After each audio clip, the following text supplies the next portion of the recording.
for this fight. And yeah, I lost 2 fights in a row, and I really wanted to win this one. I knew this will not be easy, so that's why I worked hard. But right now it doesn't matter how much you work. I'm happy because I did it. Was there anything in the fight that kind of surprised you weren't prepared for with your opponent? I think I surprised myself when I put her down in the first round, because I didn't expect that coming right in the first round. I expect that coming, I don't know, in the second, in the third round. And in my mind was something like, oh man, I'm pretty good at this. I'm strong. Usually when people see a skinny girl, they expect her to not be so strong. But guys, skinny girls are pretty strong. Yeah, and especially going up against somebody who is so, built, to see that was impressive. It seemed like that the fight was going to end there in the first. Were you surprised that she was able to hold on? Oh yeah, I expect her to be tough. I knew that Hannah Goldie, it's a tough fighter, so I knew she will not give up in the first round. I was sure about that. Nobody knocked her out, so. So yeah, I was not surprised for her to still alive in the first round. When you mentioned that you lost your first 2 fights, was there any pressure going into this one thinking, I need to win this or I may not have a job at the end of the day? Oh yeah, I was so nervous before this fight, and I worked almost 1 year for this fight. So yeah, every day, at every start of the training, at every time when I run, I was thinking that this is my last chance here, so I have to do it, no matter what. I don't know, if I don't walk after the fight, doesn't matter. I just want to win this fight. Is this your first time here in Vegas? Yeah, it's first time in Vegas. Are you going to go celebrate on the Strip afterwards? First of all, I just want to call my mom because I didn't talk with her after the fight. It's all I want to do, and after that, I just want to eat all the chocolate. Usually, I don't like to go in the city and have party or something like that. I just want to stay with my team or stay by myself with people who I love, and that's all I want right now. I just want the peace, nothing more. Thank you so much. Thank you. Hey, Diana. You were out of action for almost a year. Why the long layoff? I had my collarbone almost cracked, so I had to take a long break, and that was not easy for me.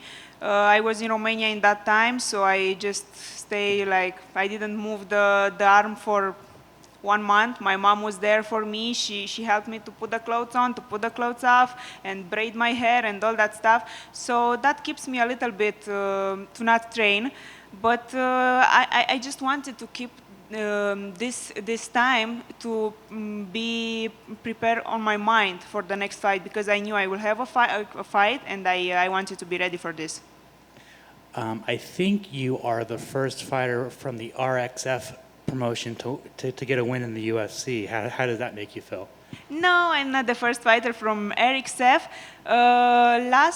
In the last 2 weeks, I think, Nicolae Negumereanu, also a Romanian fighter, and he was the RXF champion.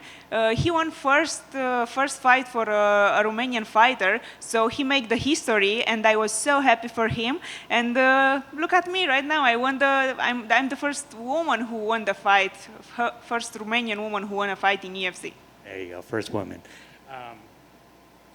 You said on your Instagram that you're a contender for best hair in the UFC. I do agree, but also, who else do you think has very nice hair in the UFC? I think Holly Holm has a nice hair in UFC, and I think it's not the only one. I saw a few girls with nice hair, but you know what surprised? I braid my hair, so I did all this work in like 40 minutes for my fight. I love to braid my hair, so I think I have one more point there. That's right. And finally for me, do you have anyone that you would like to fight next? I don't know. Right now I'm not thinking at somebody else, I was so focused on this fight, then I don't know what will happen in the next a few seconds. I just want to win this fight, to be in that cage with the hand up, and that's it. Congratulations. Thank you. Congrats, Diana, on the big win. That first round could have actually been a 10-8. You weren't missing with the right hand. How did your team see those openings? Because you guys were able to really... Did you have a game plan going in, or make the adjustments as the fight progressed? Of course, I had a game plan for that. Of course, I trained that right hand every day. And my coach told me this every time, and he was right again. My team was right again. They told me, if you will touch her with that right hand, she will fall down. I was like, oh, I have to fight 15 minutes. This girl will not fall down so easy. But my coach told me, and he was right. She will fall down, be sure. And yeah, when she fall down first time, I was thinking at that. Yeah, he was right again. Excellent. And the third round looked a little dangerous when she was able to get top control. How hurt were you? How serious? How bad was it in the last few seconds of the third round? I was not that bad. I didn't had a bad moment in this fight. I knew I take a head kick. I knew I take a few punches, but I'm pretty tough, so I'm not fall down so easy. I think I never fall down after one punch or one kick. And at the end, I think was a takedown or something, and she put me down. She go on high mount, throw some elbows. I knew I will survive there. I just was worried maybe the referee will stop the fight, so I just tried to do something to have action because I didn't want him to stop that fight. I knew I can make this at the end, especially because I throw an eye. I saw the time. I saw I have only 5-6 seconds left, and I knew okay, I can win this fight if I will survive this. Excellent. Congrats on the win. Thank you.